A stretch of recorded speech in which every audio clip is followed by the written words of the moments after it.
Bismillahirrahmanirrahim. Assalamualaikum warahmatullahi wabarakatuh. Alhamdulillahilladzi hadana li hada wa ma kunna linahtadiya laula an hadanallah. La haula wala quwata illa billah. Rabbi israh li sadri wa yassir li amri wahlul 'uqdatam min lisani yafqahu qawli amma ba'du. Selamat pagi menjelang siang dan salam sejahtera untuk kita semua. Sampurasun. Yang sama-sama kita hormati sekaligus yang saya cintai, saya sayangi, Gubernur Jawa Barat Kang Aher. Yang tentu saja hari ini nampak hadir di tengah-tengah kita semua, para orang tua, ibu dan bapak kita, para teladan bagi anak-anakku sekalian. Ada Ketua DPRD Provinsi Jawa Barat. Siapa orangnya? Hari ini kita patut berbangga, Jawa Barat punya Ketua DPRD seorang perempuan, Ibu Ine Purwadewi Sundari. Tepuk tangan yang meriah buat Ibu Ine. Kita berharap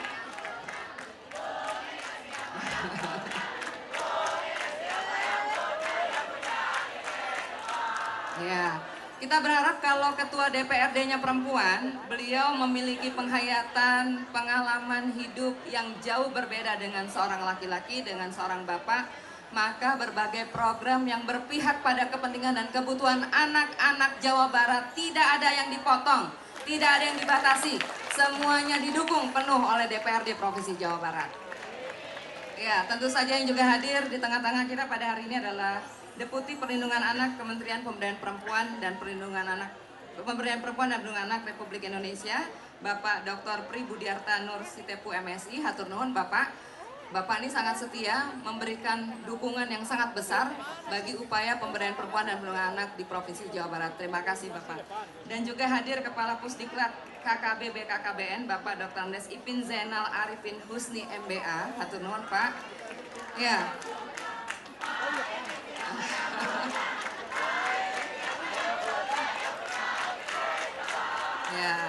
Ya, kita minta ke Pak Ipin sampaikan salam kepada Kepala BKKBN Pusat, karena beberapa hari lagi Pak Sugilar akan mengakhiri masa tugasnya di Jawa Barat sebagai Kepala Perwakilan BKKBN Jawa Barat. Kita titip pesan ke Pak Ipin, ya, turunkan atau kirim Kepala Perwakilan BKKBN untuk Jawa Barat seorang yang konsisten dan berkomitmen seperti Pak Sugilar, agar program KKB, agar program kependudukan dan keluarga berencana semuanya didukung oleh BKKBN Pusat. Tentu saja yang luar biasa hari ini anak-anakku patut bersyukur, orang tua kalian di daerah, para bupati, para wali kota yang tidak dapat saya sebutkan satu persatu dari 27 kota kabupaten, semuanya hadir untuk mendukung upaya perlindungan anak di Jawa Barat. Dan hari ini selain Bupati dan Wali Kota yang hadir, juga hadir para pejabat struktural di lingkungan pemerintah Provinsi Jawa Barat, Pak Asisten Pemerintahan Hukum dan Kesejahteraan Sosial, Pak Kusmayadi, dan para pimpinan OPD. Tentu saja Pak Gubernur saya izin mengabsen. Di sini ada Duta Genre, ada Forum Anak Jawa Barat, ada PLKB, ada PKB, ada tenaga penggerak desa dan kelurahan alias TPD, ada motivator ketahanan keluarga, ya, dan seluruh hadirin undangan yang mohon maaf saya tidak dapat menyebutkan satu persatu. Semuanya adalah orang-orang yang sangat komitmen terhadap upaya pemberdayaan perempuan dan perlindungan anak yang mendukung tercapainya ketahanan keluarga di Jawa Barat sebagai wahana tumbuh kembang anak-anak Jawa Barat. Ibu dan Bapak yang saya hormati, tentu saja tidak ada kalimat yang paling pantas kita ucapkan pada siang hari ini kecuali ungkapan puja, puji, dan syukur hanya kehadirat Allah SWT, Tuhan yang Maha Kuasa yang telah melimpahkan begitu banyak nikmat pada kita, sehingga salah satu nikmat yang kita rasakan hari ini adalah nikmat sehat, dan nikmat berkumpul bersama-sama dalam rangka peringatan Hari Keluarga dan Hari Anak Nasional tingkat Provinsi Jawa Barat yang dirangkaikan pada tahun 2017 ini.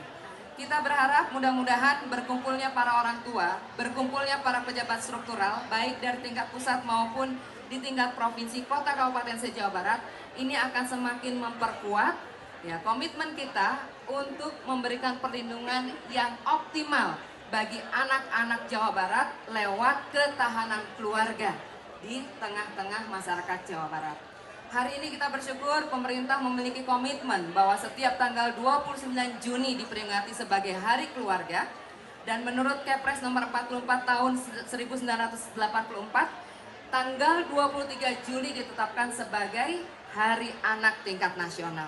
Tentu saja tanggal-tanggal itu merupakan selebrasi bagi kita semua untuk memaknai bahwa tanggal 29 Juni dan juga tanggal 23 Juli adalah sebuah momentum bagi kita untuk membangun kebersamaan di tengah keluarga. Saya yakin keluarga dengan anak tidak dapat dipisahkan. Kenapa? Karena anak lahir dari keluarga. Anak produk sebuah keluarga. Anak tumbuh, besar, kemudian berkembang juga di keluarga. Sehingga keberhasilan seorang anak sangat ditentukan oleh eksistensi sebuah keluarga. Saya yakin anak-anak yang hadir di sini, termasuk anak-anak yang tidak ikut dalam peringatan Hari Keluarga dan Hari Anak tingkat provinsi 2017 di tempat ini, kalau kemudian mereka ditanya, tidak ada satupun ya, ketika ditanya secara jujur mereka pasti akan mengatakan, kami tidak pernah minta dilahirkan.